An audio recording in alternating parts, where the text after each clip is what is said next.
ជំរាបសួរបងប្អូនទាំងអស់គ្នាខ្ញុំចិនដានៅក្នុងមេរៀននេះយើងនឹងរៀនពាក្យសំខាន់មួយចំនួននិងរៀនបកប្រែពាក្យនិងប្រយោគពាក្យទាំងនោះមាន and both blah blah blah and also to neither nor ឬក៏ neither nor similar to the same as យើងនឹងសិក្សាពាក្យទាំងនេះនៅក្នុងប្រយោគហើយខ្ញុំនឹងបកប្រែពាក្យទាំងនេះនឹងប្រយោគផងដែរឲ្យអ្នកទាំងអស់គ្នាចេះប្រើអូខេតោះប្រយោគទី1 My brother and I like listening to music My brother and I like listening to music ប្រយោគទី1 My brother and I like listening to music My brother and I like listening to music okay My brother and I like listening to music brother របស់ខ្ញុំប្អូនឬក៏បងប្រុសរបស់ខ្ញុំនិងខ្ញុំចូលចិត្តស្ដាប់តន្ត្រី and និង okay និង My brother and I like listening to music អ្នកទាំងអស់គ្នាចំណាំនៅពេលដែលគេប្រើពាក្យ and ជាទូទៅ and ហើយនឹង I នៅខាងក្រោយ and នៅក្នុងភាសាអង់គ្លេស I នៅខាងក្រោយ and មកក្នុងភាសាខ្មែររបស់យើងខ្ញុំនិងប្អូនប្រុសរបស់ខ្ញុំឬក៏ខ្ញុំនិងបងប្រុសរបស់ខ្ញុំប៉ុន្តែអង់គ្លេសភាគច្រើនគឺជាទូទៅគឺបើវាអញ្ចឹង I នេះនៅខាងក្រោយ and អូខេមនុស្សផ្សេងដាក់មកមុនហើយបាន I តាមក្រោយ right My brother and I you and I not I and you អូខេអានេះយើងចំណាំអញ្ចឹងណាអានេះចំណុច1 and I alright ហើយមានកូនសិស្សមានអ្នកប្រើភាសាអង់គ្លេសមួយចំនួន and នេះនៅខាងក្រៅ and គាត់ប្រើ me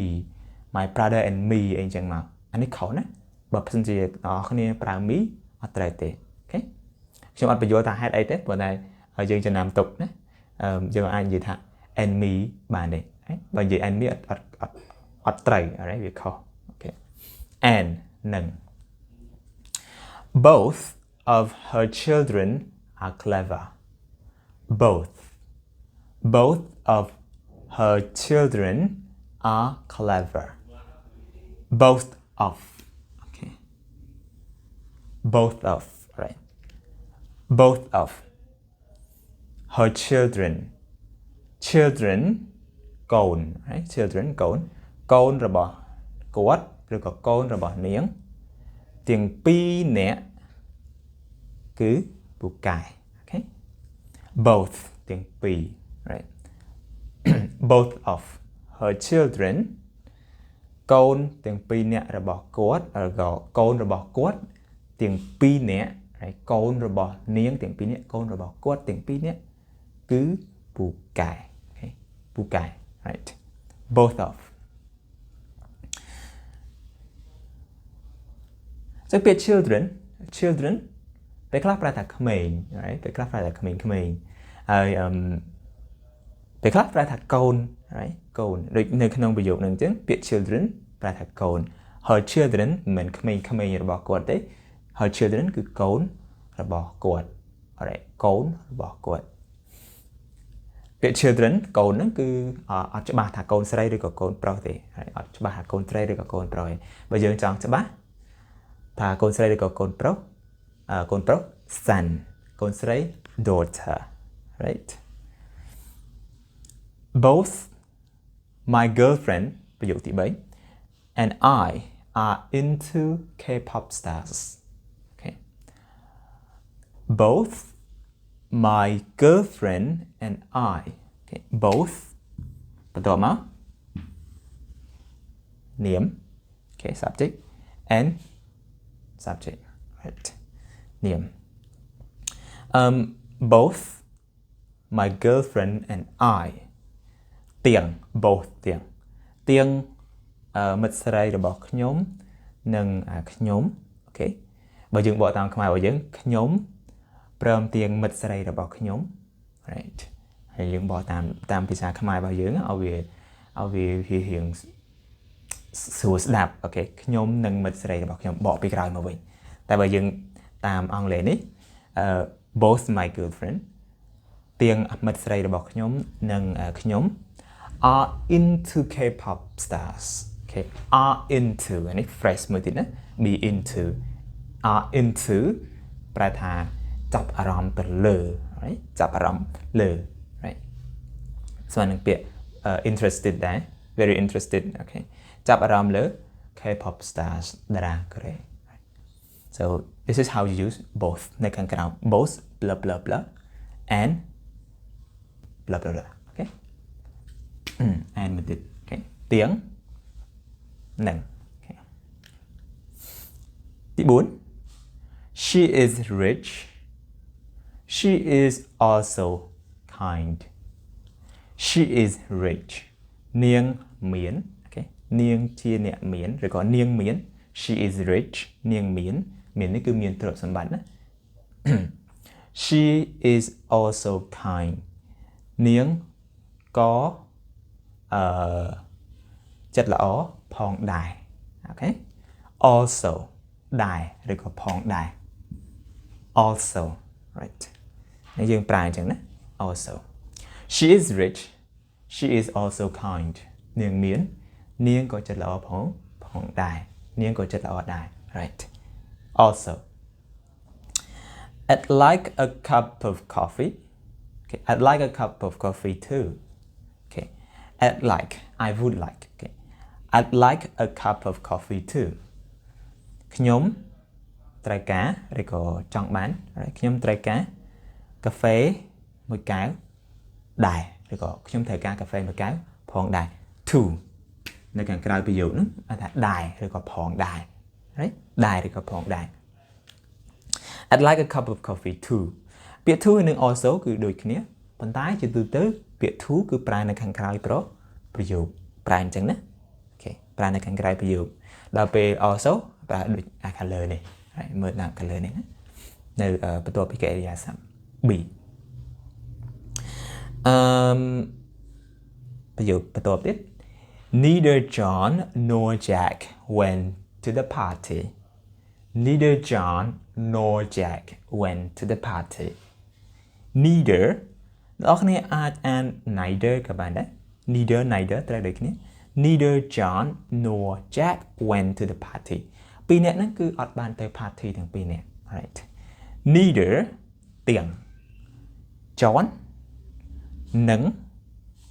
Jack មិនបានទៅ party អូខេចំពោះstructure neither nor neither បន្ទាប់មកអីមួយ nor ហើយមួយទៀតអូខេនេះលុបអត់គេ neither John ទាំង John និង Jack មិនបានទៅ party អូខេកិរិយាសព្ទធម្មតា when កិរិយាសព្ទទៅអូខេកិរិយាសព្ទទៅប៉ុន្តែខាងមុខនេះមានន័យថាអត់ទាំងពីរអត់ទាំងពីរ neither John nor Jack អូខេទាំង John និង Jack មិនបានទៅ party right នេះគឺរបៀបប្រើពាក្យ neither blah blah blah nor អូខេ neither nor គឺយើងប្រើនិយាយពីរបស់ពីររឿងពីរដែលមិនកើតឡើងទាំងពីរអូខេរឿងពីរដែលអត់បានកើតឡើងទាំងពីរ right negative ទាំងពីរណាអត់ទាំងពីរពេលកិរិយាសព្ទវាពេលកិរិយាសព្ទ positive អត្ថន័យប្រយោគហ្នឹងគឺ negative ហើយមិនហើយព្រោះមានពាក្យ no នេះអូខេមានពាក្យ no នេះ Your new computer is similar to mine Your new computer is similar to mine right កុំព្យូទ័រថ្មីរបស់អ្នកគឺស្រដៀងគ្នានឹងរបស់ខ្ញុំ mine កន្លែងហ្នឹងគឺស្មើនឹង my computer គេ similar ស្រដៀងប្រហែល similar to អូខេ similar to right similar to right អូខេស្រដៀងប្រហែល Your computer is similar to my computer ខ្ញុំអត់ចង់និយាយថា my computer ឡើងវិញខ្ញុំនិយាយថា mine របស់ខ្ញុំ okay studio របស់ខ្ញុំគឺ computer របស់ខ្ញុំ right ខាងក្រោម people say she looks the same as her mom people say she looks the same as her mom people say មនុស្សនិយាយថាឬក៏មនុស្សគិតថាមនុស្សនិយាយថានាងមើលទៅដូចម៉ាក់របស់នាង the same as ហ្នឹងដូចហ្នឹងគឺដូចបេះបិទតែហ្មងណាដូចមិនគួរណាប្រហែលទេគឺដូចយកទៅមកដូច exactly like okay exactly alike alright exactly alike ដូចគ្នាតែម្ដង people say she looks the same as her mom okay the same as ដូច right ចឹងចំពោះប្រយោគនិងពាក្យដែលយើងរៀនថ្ងៃនេះគឺមានប៉ុណ្ណឹង right my brother and I like listening to music រៀនអាន my brother and I like listening to music my brother and I like listening to music both of her children are clever both of her children are clever both my girlfriend and I are into music both my girlfriend and I are into K-pop stars she is rich she is also kind I'd like a cup of coffee too I'd like a cup of coffee too neither John nor Jack went to the party neither John nor Jack went to the party your new computer is similar to mine your new computer is similar to mine people say she looks the same as her mom okay people say she looks the same as her mom ចឹងនេះគឺជាពាក្យដែលអ្នកនរគ្នាត្រូវចាំចេះហើយត្រូវរៀនប្រើ and both blah blah blah and also to neither blah blah blah nor similar to the same as right មេរៀនរបស់យើងគឺបានមកដល់ទីបញ្ចប់ thank you អរគុណអ្នកនរគ្នាដែលបានតាមដានទស្សនាតាំងពីដើមរហូតមកដល់ពេលនេះកុំភ្លេចជួយចុច like subscribe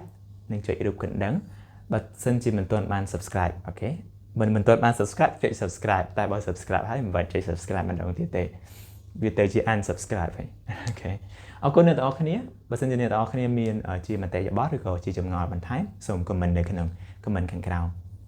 ចំពោះវីដេអូមេរៀនថ្ងៃនេះគឺយើងបានមកដល់ទីបញ្ចប់អរគុណសូមជម្រាបលាជួបគ្នានៅវីដេអូមេរៀនជាបន្តទៀតបាយបាយ